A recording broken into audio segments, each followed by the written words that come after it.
सिद्धेश्वर नामक एक गांव में रहता था एक आदमी किशन नामक। किशन सब्जी बेचकर अपनी रोजी रोटी कमाता था।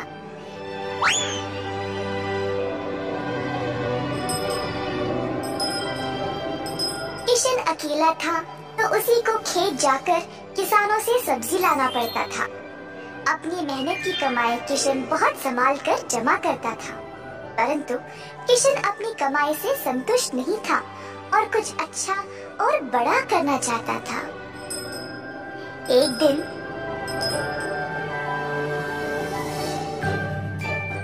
किशन सब्जी बेच रहा था जब एक बूढ़ी महिला अपने सिर पर सब्जी की टोकरी लिए जा रही थी। सब्जी ले लो, सब्जी ले लो। किशन उस बूढ़ी औरत को देखकर हैरान रह गया। ये महिला इतनी उम्र में सब्जी बेच रही है। किशन की सब्जी बेचने से पहले ही बूढ़ी महिला ने घर घर जाकर सब बेच दिया।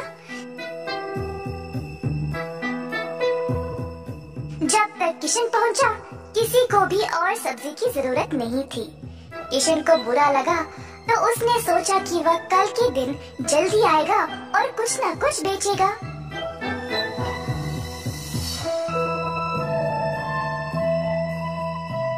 परंतु अगले दिन भी वही हुआ। कुछ दिन बीत गए और किशन जानना चाहता था कि यह बूढ़ी महिला इतनी जल्दी सब्जी कैसे बेच रही थी, तो वह उसका पीछा करने लगा। बूढ़ी महिला को पता चल गया और फिर उसने मुड़कर किशन से पूछा, बेटा तुम मेरा पीछा क्यों कर रहे हो? क्या जानना चाहते हो? आओ पूछो मुझे। मुझे माफ करिएगा पर मैं हैरान हूँ ये देखकर कि आप सब्जी हर रोज इतना जल्दी जल्दी कैसे बेच रही है।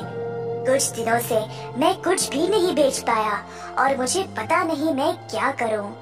मैं तो कई सालों से सब्जी बेच रही हूँ बेटा, और मैं इस काम से कभी नहीं थकती हूँ। तो बेटा तुम रोज क्या करते हो? मैं किसानों के पास से सब्जी लेता हूँ और फिर गांव में आकर बेचता हूँ। जो भी कमाई है उससे अपना गुजारा करता हूँ। अब आपकी वजह से कई दिनों से मैंने कुछ भी नहीं कमाया। किसानों से सब्जी क्यों लेते हो? खुद की सब्जी क्यों नहीं उगाते? मुझे मदद के लिए कोई नहीं है। मैं एक छोटी सी झोंपड़ी में रहता हूँ और मेरे पास कोई जमीन भी नहीं है खेती बाड़ी करने के लिए। तुम्हें कोई बड़ी जमीन की जरूरत नहीं है। अपने घर के इर्द गिर्द जितनी भी जगह है उसमें ही तुम सब्जी उगाना शुरू करो। मुझे ये बोलने के लिए बहुत शुक्रिया अम्मा।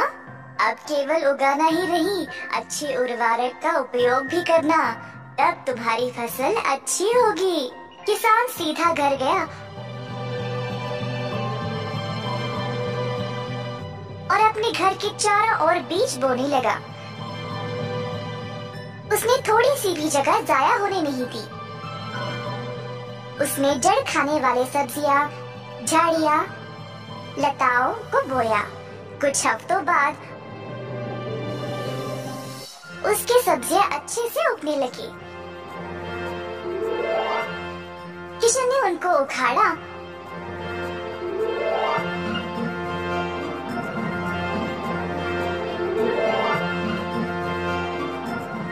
और गांव गया बेचने के लिए।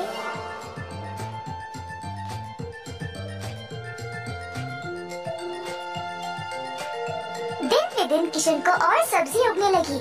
वह अच्छा पैसा कमाने लगा और सब कुछ जमा करके उसने अपने लिए खेती करने एक जमीन का टुकड़ा खरीदा। किशन अब खेती बाड़ी करने लगा और उसकी फसल अच्छी खासी निकलने लगी। जल्द उसने एक सब्जी की दुकान खोल ली, कई तरह की सब्जियों के साथ। गांव के सारे लोगों को किशन की सब्जियां अच्छी लगने लगी और उसी के पास आने लगे सब्जी खरीदने। किशन ने अब नौकर चाकरों को भी काम पे लगाया और अपनी दुकान को और बड़ा कर दिया। एक साल के अंदर ग्राम प्रधान ने देखा कि कैसे किशन ने मेहनत करके अपने आप को खड़ा किया है। उनको किशन बहुत पसंद आया और अपनी बेटी का हाथ किशन को विवाह में दे दिया। किशन के पास अब एक सफल कारोबार, एक सुंदर परिवार और एक अच्छा जीवन था। अतः थोड़ी सी बुद्धि और मेहनत से उसका सपना पूरा हो